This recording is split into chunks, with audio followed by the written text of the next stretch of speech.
Hello and welcome to another little informal electrifying.com chat. We're going to jump straight in.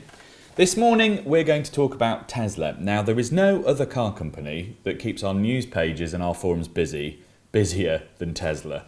And we all know the reason why. It's basically Elon Musk, because nobody knows whether he's got a plan or whether it's all just off the cuff, on the fly. So today I have drafted in a friend of mine, Mr. Tom Barnard, who is the editor-in-chief of our website, and he's been tracking the progress of what's been going on at Tesla over the past few weeks, because it is slightly more complicated than you think. Tom, what has been happening? Well, the past few weeks have been especially interesting for the company, Right, because they yes. have literally had riots.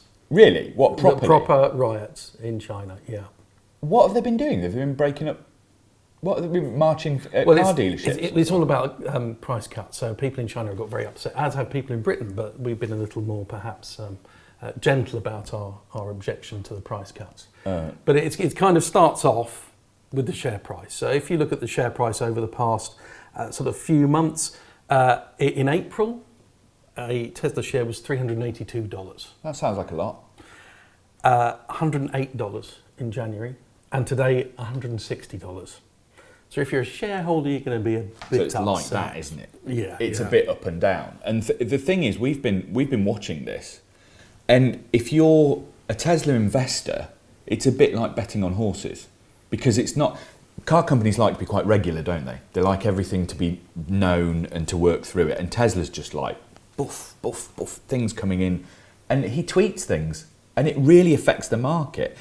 The thing is, Tesla has to be a hugely profitable company, doesn't it? Is it? Well, it is. I mean, it's enormously profitable, and they are just going for growth. So they're building these factories, that they're getting the cost per car down, and it is massively profitable, much more so than other companies. So more cars. More cars made more cheaply equals more profit. Okay, so in basic terms, that's what we're talking about. Yeah, but the problem is that they have promised, or Elon has promised, that they're going to get to a certain level of sales, a certain level of production, and they didn't reach it. Right, so how far off the mark are they?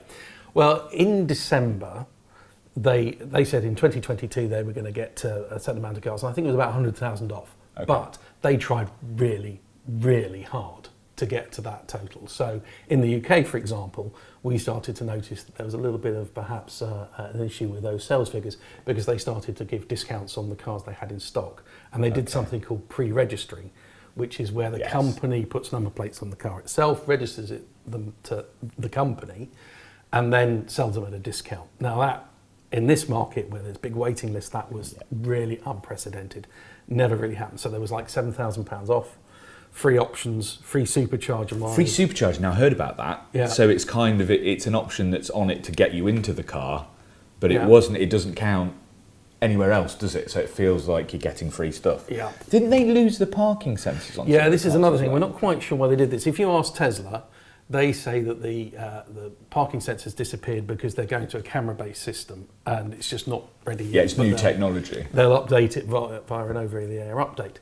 But lots of people are very upset because they bought a car. They ordered a car with parking sensors, and it's turned up it hasn't got parking sensors on anymore. It's the first time you find that out when you hit something. It's just reverting. And on a Model Y, that's a bit of a problem, because the first thing you hit's the tailgate rather than the bumper on a Model Y. There's also this thing now. Now Tesla imports its cars in big ships, doesn't it? So some of them will arrive, and it feels like there's a huge glut of things. And I know this kind of perverts slightly the sales figures, because in certain months, the big ship hasn't arrived during the same period. So the following month, suddenly you've got a lot of Tesla availability. So it does slightly skew the sales figures, doesn't it? Yeah. And what happened, because Tesla was like the best-selling car and the second best-selling car in the UK in December. Yeah. And it looked like going great guns, but it's not quite as simple as it seems, is it? It's not. So the Model Y was the best-selling car, and the best-selling car, Model Y, and the Model 3 was the second best-selling car. Now the third best-selling car was a Nissan Qashqai, and there were 3 times as many Model Y sold as the Qashqai. See, that sounds bonkers, though. Yeah. But is that because of them pre-registering stuff and the boat coming in? And the boat coming in. And some extra incentives that were flying in from where? What other things have they done? I mean, the big thing we've all heard about in the news is the fact that Tesla has basically chopped a load of money off a brand new car, which means that if you bought one the week before, you might be slightly miffed, I would say. Yeah, so what we heard from a few buyers was that in December, Tesla rang them up and said, you're on the waiting list, we've got your car. And they said, well, I don't want to take it until 2023. I'd like a 2023 on the registration document. It means the car's going to be worth more and it's used. It looks a bit younger. Yeah, and also I'm going away for Christmas or something. They didn't want to take it until January. And Tesla said, if you don't take it in December, you're going to have to go to the back of the waiting list. So they were kind of pressured.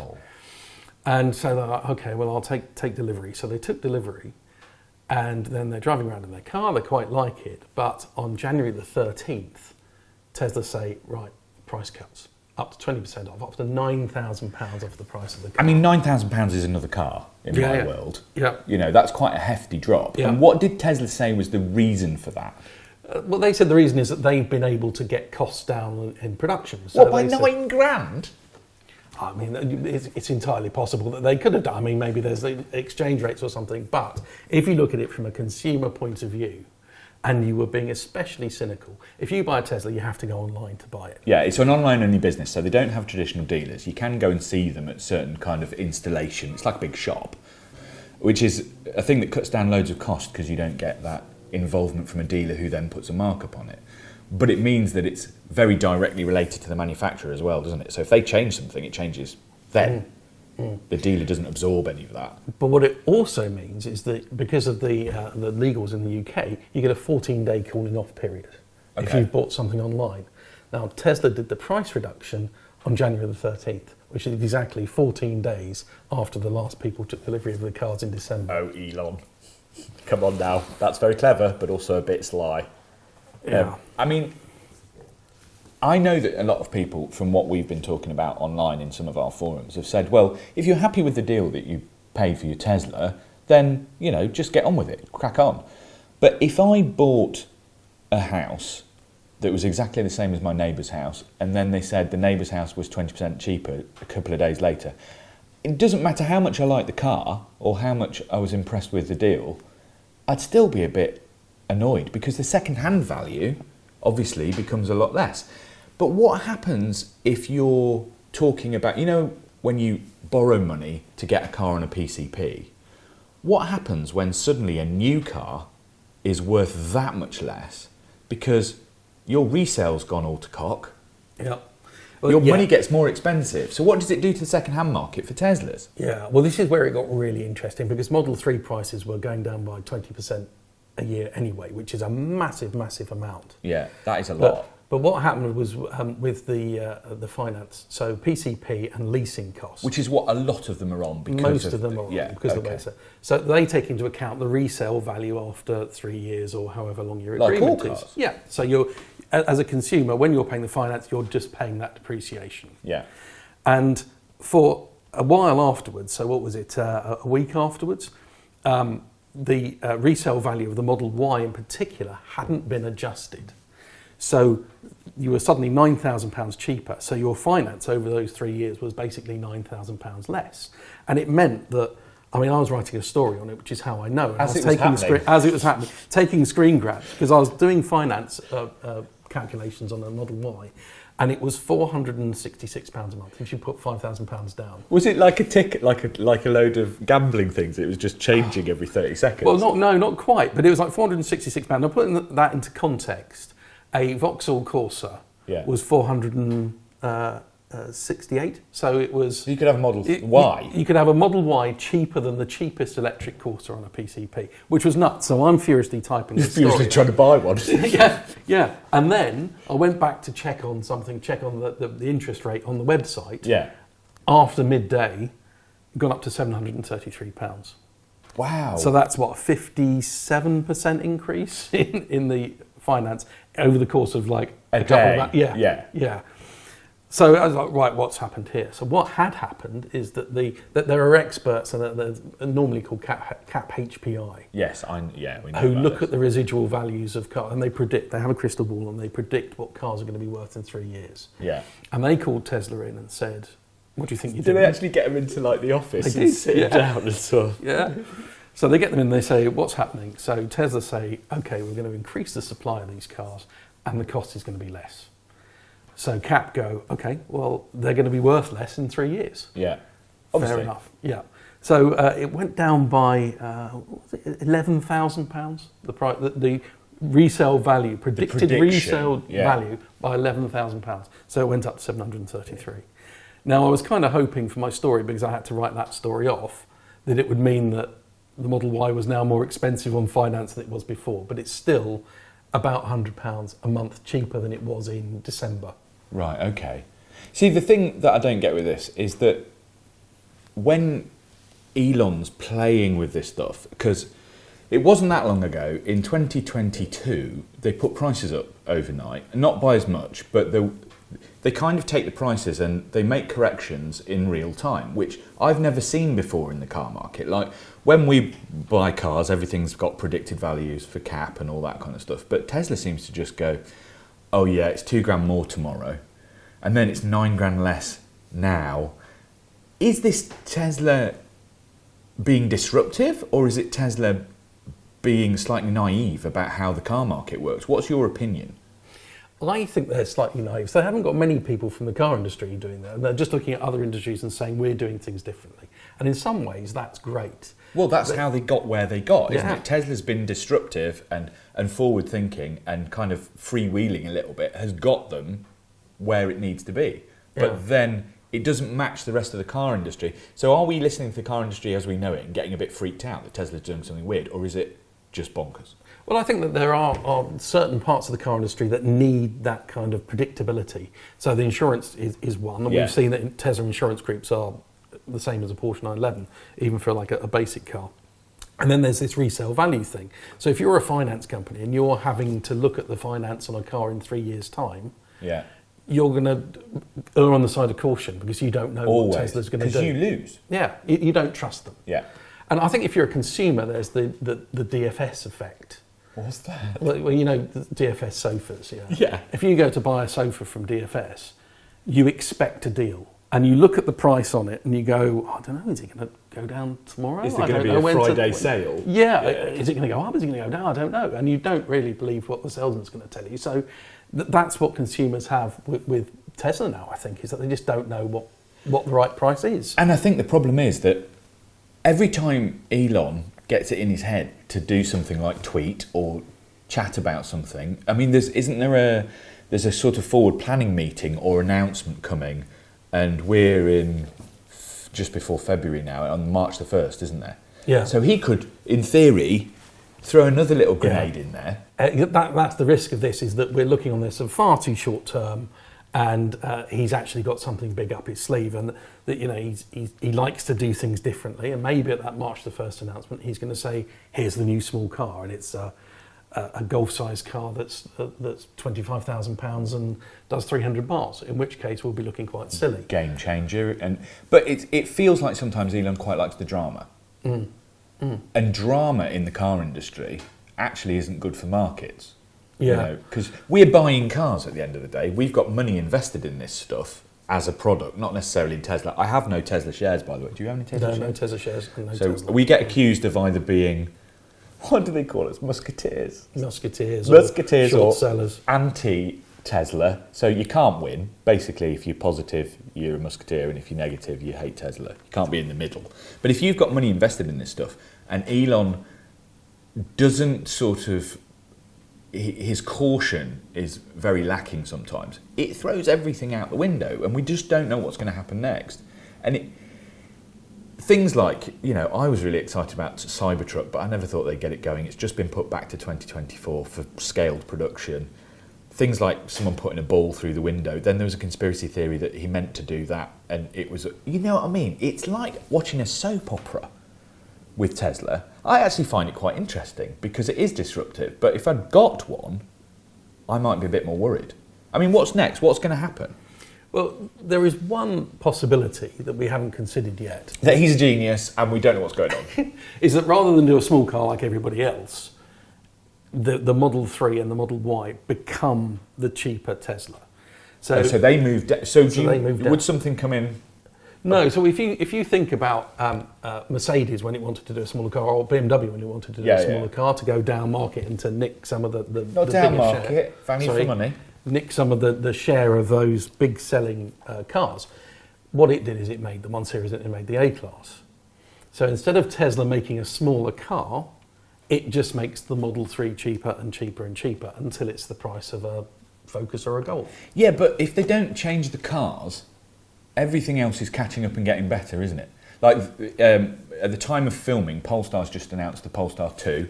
It gets a bigger battery, 389 miles of WLTP range, a new face. It's gone from the long range cars, gone from front wheel drive to rear wheel drive, so it should be a bit more sporty to drive. If you look at the Korean stuff, Kia and Hyundai are really catching up, if not going past in the smaller car market, and things like the EV6 and the Nero EV and all that stuff is really credible now. And I've recently been driving a BMW i4, and that genuinely is probably the best driving EV that I've had a go in. Tesla's not got that singular position anymore. So if you're talking about Model S, I've not seen one of them new for ages. You can't get hold of one. Model X is gone. You won't be able to tell anyway because it hasn't changed since. It hasn't changed. That's not going to work, I don't think, unless it becomes the Model 3 becomes super cheap. And then, because there is a thing about Teslas, they're really good electric cars. And actually that will always sell. But eventually they're going to get caught up. What's he going to do then? You know? Well, if you think about the BMW i4 and perhaps an Ioniq 6 is the equivalent of a Model 3 now. Yeah. But if the Model 3 becomes cheaper, so it's the same price as a Hyundai Kona or a Kia Niro. So like 35 to 38 grand. Then, and it will still do 300 miles of range, and it will still have supercharger. So it will have the kind of charging infrastructure and the charging ability. And it's a really good car. If that was 35 grand, man, that would be really tempting. Yeah. What's also interesting is that a Model Y is cheaper to make than a Model 3. So maybe the Model Y is the one that becomes cheaper. Yeah, but then we've got the cheap car becomes quite a big car. I mean, a Model Y is not tiny, is it? No, true. And what happens to things like, the sparkly things like Cybertruck? Like, he had a Roadster that was supposed to do 0 to 62 miles an hour in like half a second or something. And that's all kind of, it feels like vaporware still. Is it real? Are we going to get the Cybertruck? They've said they'd come in with it, but would we ever be able to drive that in Europe? I can't see that working in Europe. I can't see anyone wanting it in Europe, really. I mean, you look at these enormous American trucks. But that F-150, would you drive one of those? But you wouldn't do in volume, would you? I mean, there's not going to be... I'd totally drive a Lightning every day because it was brilliant. But it's not going to replace the Corsa, is it? Not for most people, but no. I swear I could use an electric F-150. The weird thing, I'm slightly conflicted about Tesla, right? As we said, they make really good EVs. But Elon is too flaky for me. And he does some really juvenile stuff. And even if you love him, having like S, the 3, the X and the Y to spell sexy, whether that was meant or not, drives me insane. And then obviously you've got a Semi that's just been released to Pepsi. All of that just makes me cringe. I'm sorry. What about Roadster? Is that... I could probably make a double entendre about Roadster if you really want. But shall I look it up in an Urban Dictionary? Oh no, has it got... No, don't. We won't look that up. There was also some controversy at the end of last year because one of the things we always talk about when you buy a Tesla is your access to the supercharger network. They've sold so many blooming Model Ys and Model 3s that when everybody went out over Christmas and tried to charge, one, I don't think Tesla owners are used to looking at things like ZapMap and WhatsApp to find other chargers. And two, there were so many more of them. There were big queues at the chargers, weren't there? Yeah, it kind of made the front cover of a few of the papers, didn't it? And people keep showing those pictures. EVs don't work. It's terrible. Well, I mean, we can't ignore the charging network, and that's a massive reason for buying a Tesla still. I would say so. But what I would say is that there were queues at the charging stations. I went to South Mims on a couple of occasions just to see what they were like and had to queue. Although you didn't have to queue for very long. But if you have a Tesla, you can use a Tesla charger or you can use one of the other chargers. Yeah, and I don't think people look for the other chargers if they've got a Tesla because they're so used to supercharging. And it's so easy, you just plug it in and you don't have to do all your... but if you have another car, you can't necessarily use a Tesla. There are a few sites that you can, but they're not all of them. So you have to be quite careful, don't you? Yeah. I just think that kind of opening the charging network up, that could cause a few crunches, especially with Tesla owners who think that they've got this exclusive network, and then you find a Kia or a Hyundai like parked up on a Tesla charger, you'd be across two bays because they can't it doesn't fit. Cable, yeah. Okay, so is this controversy, is this whole kind of bubbling pot of stuff, is it going to calm down, do you reckon? Who knows? Let's see what he says on March the 1st. But I think the price is going to keep going down and down and down until that car becomes the price of an ID3, the Model 3. Which I can't help thinking is actually quite a good thing, because we get cheaper EVs, and they're good EVs. It's not like they're rubbish. Yeah. And if it keeps coming, would you buy one? Right now, there's just been a price cut, so there's not going to be a price cut immediately. Would you buy a Model Y right now? I think there are probably better electric cars out there, or that I would prefer personally. But Through the lens of your own use? Yes. But if I was doing a lot of long journeys, or had to do long journeys once a month or something, I think the charging network would be the absolute killer blow for everything else. It just makes so much more sense. So there you go. Tesla, it's complicated. We pass no judgment. We've just decided to have a little look at whether or not Tesla is doing the right thing, or whether it's just being a bit mad. And if you want to know more, do pop over to electrifying.com, where Tom has written some rather lovely articles about Tesla and where it's going, and we'll see what happens with Elon in the future.